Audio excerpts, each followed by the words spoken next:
who are you? Pleasure. I'm Jonathan Einav, the CEO and co-founder of DigiGauge, alongside with my partner, Ben Kidron. Nice to meet you. Yeah. And we're addressing Well, first of all, we're in Tel Aviv. We're in Tel Aviv, city that never sleeps. Yeah. And while we're not sleeping, we're trying to attend an industry that has been around for 150 years old. And everybody knows it, everybody's using their products. So we're talking about the elevator industry.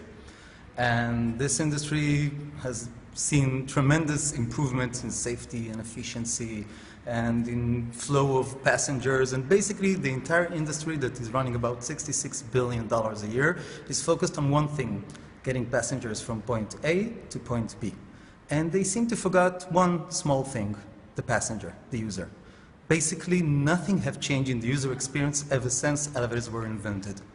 Now we're starting to see screens obviously all around us, in our mobile phone, in our tablets, in our cars, everywhere. And no doubt that screens will also be in elevators at some point. We want to be the Android of those screens. We want to focus on the user experience. As everyone is going through an elevator, it doesn't matter if it's a 4-story residential building or a 70-story office building, but everybody's going through this bottleneck, usually getting into this metal box, feeling the movement, not really seeing what's going on, trying to avoid eye contact, just staring at the floor indicator, and waiting for this horrible experience to be over with. And we think that a lot can be done in this blue ocean of user experience in vertical transportation. Let's see it. So let's see it. Yeah. So what do you think is going to be the big change in elevators? When I worked at Fast Company, they had elevators that went to the right floor, right? And told you, get in this elevator and we'll take you right to your floor. And we're basically saying that every elevator should have a window. Now, it's impossible to have a window in every elevator because of the way that the building is structured, the shaft location, and also panoramic elevators are extremely expensive. We basically said, let's put a window in every elevator. Let's just do it digitally. So we're maybe take one step back. Yeah, thanks for turning off the fan. And what you see is once we're starting to move, the content reacts in real time according to the movement of the elevator. So we feel the movement and we see the content react to what we feel. And then we have different type of objects, like for example this dolphin, that what this dolphin knows how to do is to chase the elevator while it goes.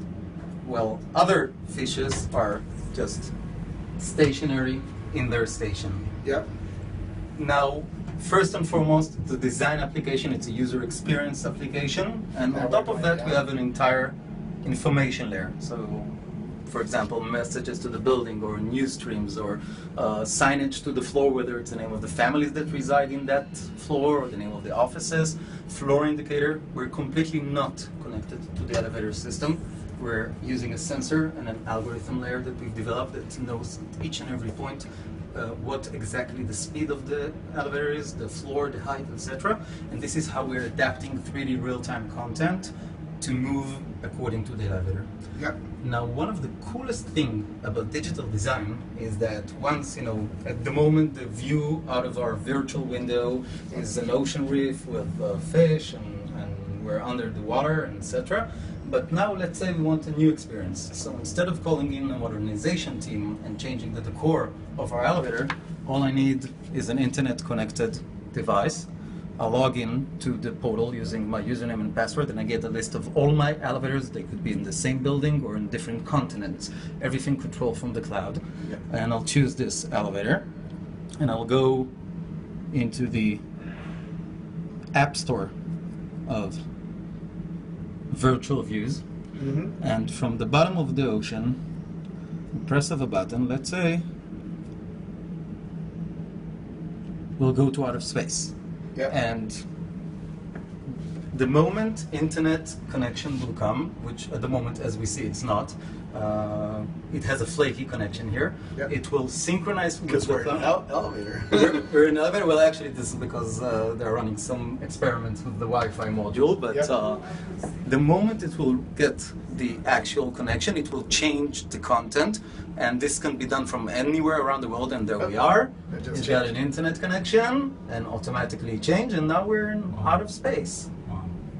And now when we'll go up and down, we'll see stars. We're passing by stars and space shuttles, and basically it's all about experience. It's all about user experience, and on top of it, the entire information layer, where we can even have social media fit directly into the elevator. This bottleneck of the building that everybody go through is a great place to make the virtual wall of, say, Facebook, streaming directly into the physical wall of the elevator. Again, everything within the context of an information ticker. Yeah.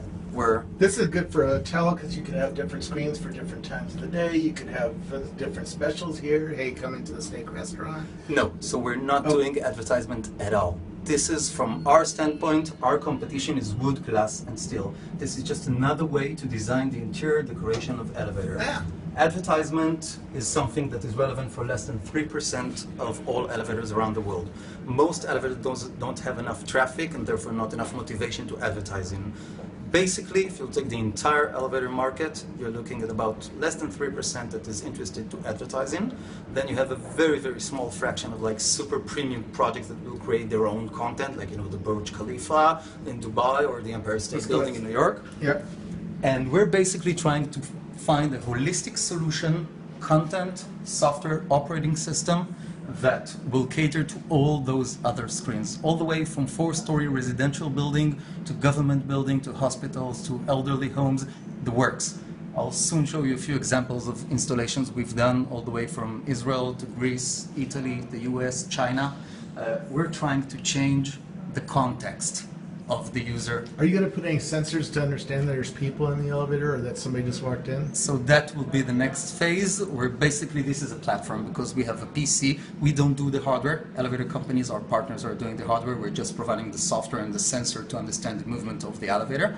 And on top of that, we can build so many things. One of them, the next stage, will be to actually understand the context of the person inside the elevator and give him valuable information, not advertisement. We're not trying to sell anything. From our standpoint, this is just another way to design your car. How much does this add to the cost of an elevator? So it very much depends on the type of installation. We have basic installations that are going, I'll soon show you, into residential building. That software plus hardware are, the cost for the elevator companies as low as $2,300 US, which, by the way, some of the times it's not even sold to the user.